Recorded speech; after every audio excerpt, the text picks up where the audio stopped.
Ay sa mga kalakbay, hindi natin kabisado itong tanawan kaya ayun, pumark lang tayo ng tricycle para iwas huli kasi marami ditong one way, tapos para magabay natin yung ating goal.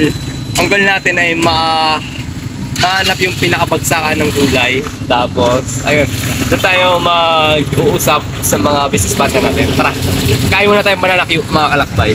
Magandang hapon. So sa mga kalakbay, nandito tayo ngayon sa bagsakan ng sibuyas. Ito nga pala ay dating na mag-supply tayo ng sibuyas sa Laguna or Mayay. Sa mga gusto maghanap ng gandang sibuyas, paki-PM. So sa mga kalakbay, ito yung ating fresh mango from Bataan.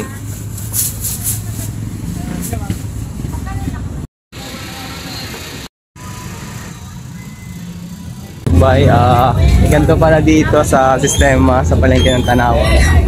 Marami tayo nagkaroon ng idea. Ito ang target natin, yung taga Manila. Ay sa mga kalakbay, nasa tayo ngayon at Tanawan palengke kung saan ayun, marami naman tayo nagkaroon ng idea pang gugulay. Tapos ito, napagod tayo kakaikot. Then ay mamaya tayo magsasurvey. Magandang hapon.